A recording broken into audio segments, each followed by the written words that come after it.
ক্যারিবীয় সাগরে যুদ্ধের ঘনঘটা দিন দিন স্পষ্ট হচ্ছে।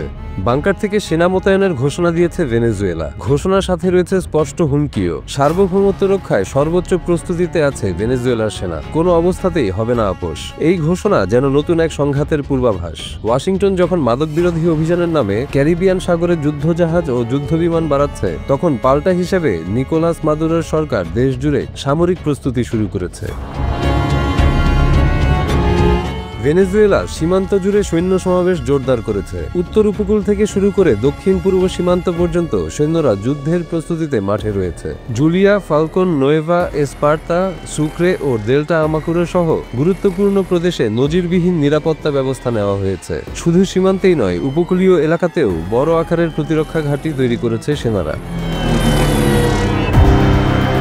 ভেনেজুয়েলার বিমান বাহিনী সার্বক্ষণিক আকাশ টহল দিচ্ছে। একই সাথে ক্যারিবীয় সাগর ও আটলান্টিক উপকূল জুড়ে নৌবাহিনীর যুদ্ধজাহাজ মোতায়েন রয়েছে। প্রতিরক্ষা মন্ত্রী লোপেজ সরাসরি বলেছেন, ভেনেজুয়েলা একটি সতর্ক জাতি, তবে কখনোই ভীত নয়। মার্কিন ড্রোন, যুদ্ধবিমান কিংবা ডেস্ট্রয়ারের প্রতিটি নড়াচড়া নজরে রাখা হচ্ছে। অন্যদিকে যুক্তরাষ্ট্র বলছে, মাদক বিরোধী যুদ্ধের অংশ হিসেবেই ক্যারিবীয় অঞ্চলে তাদের সেনা উপস্থিতি বাড়ানো হয়েছে। ওয়াশিংটন পুয়ের্তো রিকোতে অতিরিক্ত 10টি যুদ্ধবিমান মোতায়েন করেছে। মার্কিন সামরিক বাহিনী হুঁশিয়ারি দিয়ে বলেছে, ভেনেজুয়েলার কোনো যুদ্ধবিমান যদি মার্কিন নৌবহরের কাছে হুমকি তৈরি করে, তবে তা মুহূর্তেই ভূপতিত করা হবে। তবে কারাকাসে একে সরাসরি যুদ্ধের আগাম সংকেত হিসেবে দেখা হচ্ছে।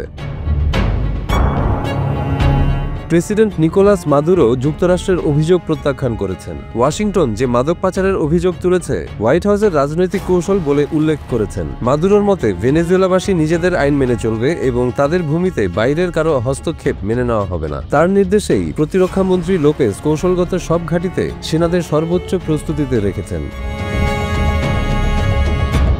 ক্যারিবীয় অঞ্চলে এই সামরিক অচলাবস্থাকে নিয়ে ল্যাতিন আমেরিকার প্রতিবেশী দেশগুলো উদ্বিগ্ন। কিউবা, নিকারাগুয়া এবং বলিভিয়া প্রকাশ্যে ভেনেজুয়েলার পাশে দাঁড়িয়েছে। অন্যদিকে কলম্বিয়া ও ব্রাজিল সতর্ক রয়েছে, কারণ সীমান্ত অস্থিতিশীল হলে সরাসরি প্রভাব পড়তে পারে তাদের ভূখণ্ডে। জাতিসংঘ মহাসচিব এক বিবৃতিতে উভয় পক্ষকে সংযত থাকার আহ্বান জানিয়েছেন, যদিও এখন পর্যন্ত কোনো পক্ষই নরম হওয়ার লক্ষণ দেখাচ্ছে না।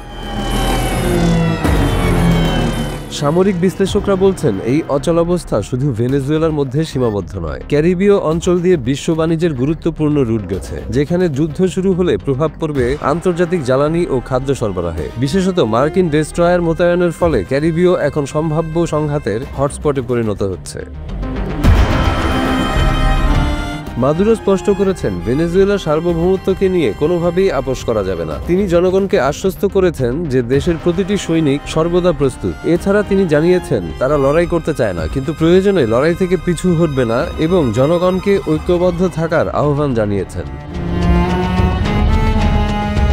ভেনেজুয়েলা ও যুক্তরাষ্ট্রের পাল্টাপাল্টি অবস্থান ক্রমেই বিপজ্জনক দিকে যাচ্ছে। যুক্তরাষ্ট্র মাদুরোর উপর চাপ বাড়াতে চাইছে, আর মাদুরো সেটিকে সার্বভৌমত্ব রক্ষার যুদ্ধ হিসেবে তুলে ধরছেন। বিশেষজ্ঞরা আশঙ্কা করছেন, উভয় পক্ষ যদি পিছু না হটে, তবে ক্যারিবীয় সাগরে নতুন এক যুদ্ধক্ষেত্র তৈরি হতে পারে, যার অভিঘাত শুধু ল্যাতিন আমেরিকাতেই নয়, বিশ্ব অর্থনীতিতেও পড়বে।